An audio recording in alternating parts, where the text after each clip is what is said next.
நம்ம தளபதி விஜயோட ஜனனம் வந்து வர ஜூலை 24 ரிலீஸ் ஆக போகுது. அதுக்கான ப்ரீ புக்கிங் வந்து இப்ப பயங்கரமா நடந்துட்டு இருக்கு. சோ இப்போ குறிப்பிட்ட ஒரு தேட்டர்ல இருந்து ஓபன் ஆயிருக்கு. முக்கியமா கேரளால பாத்தீங்கன்னா நிறைய தேட்டர்ல இருந்து ஓபன் ஆயிடுச்சு. சோ அங்க ஓபன் ஆனதுக்கு அப்புறம் நிறைய தேட்டர் வந்து சோல்ட் அவுட் ஆயிடுச்சு. சோ புக்கிங் எல்லாம் ரொம்ப ஃபாஸ்டா நடந்துட்டு இருக்கு. லாஸ்ட் 24 ஹவர்ஸ்ல நம்ம தளபதி விஜய் ஜனநாயகம் மூவி இருக்குல்ல, ஒரு ரெக்கார்ட் ஒன்று பண்ணிருக்கு. என்ன அப்படின்னு பாத்தீங்கன்னா கேரளால மட்டும் தான் புக்கிங் ஓபன் ஆயிருந்து. சோ அங்க மட்டுமே லாஸ்ட் 24 ஹவர்ஸ் 40,000க்கு மேல டிக்கெட் வந்து சேல் ஆயிருக்கு. இது எந்த ஒரு அதர் ஸ்டேட் ஆக்டராலும் இது பண்ண முடியாத ஒரு ரெக்கார்டு. ஏன் அப்படின்னா இது வந்து ஆல்ரெடி லீக் ஆன ஒரு மூவியை இப்ப தியேட்டர்ல இருந்து ரிலீஸ் ஆக போகுது. அந்த ஒரு மூவிக்கு வந்து இந்த அளவுக்கு டிமாண்ட் இருக்கு அப்படின்னா இது தளபதி விஜய் அந்த ஒரு நேம்காக மட்டும்தான் முடியும். அதுவும் அதர் ஸ்டேட்ல இந்த அளவுக்கு டிமாண்ட். இன்னும் தமிழ்நாட்டுல இருந்து புக்கிங் ஓபனே ஆகல. ஃபுல் அண்ட் ஃபுல் அதர் ஸ்டேட்ல மட்டும் தான் புக்கிங் ஓபன் ஆயிட்டு இருக்கு. அங்கேயே இந்த அளவுக்கு புக்கிங் இருக்கு அப்படின்னா தமிழ்நாட்டுல புக்கிங் ஓபன் ஆயிடுச்சுன்னா அப்ப எந்த அளவுக்கு புக்கிங் ஆகும் அப்படின்றத நினைச்சு பாருங்க.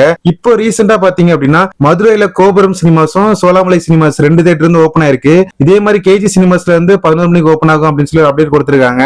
இந்த மாதிரி தமிழ்நாட்டுல வந்து இன்னைக்கு ஃபுல் டே வந்து ஒன் பை ஒன்னா ஒவ்வொரு தேட்டர் ஓபன் ஆயிட்டே இருக்கும். நாளைக்கு நாளானைக்கு தான் வந்து ஃபுல் ஃபிளெஜ்டா நிறைய தேட்டர் இருந்து ஓபன் ஆக நிறைய சான்ஸ் இருக்கு. சோ அங்கெல்லாம் ஓபன் ஆன உடனே நம்ம சேனல் லைவ் அப்டேட் பண்ணிட்டே இருப்போம். நீங்க நம்ம சேனல் சப்ஸ்கிரைப் பண்ணி வச்சுக்கோங்க. நான் இதே மாதிரி தளபதி அப்டேட்ஸ்ல இன்னொரு வீடியோல இன்னொரு அப்டேட்ல உங்களுக்கு சந்திக்கிறேன். அது வரைக்கும் பை கைஸ்.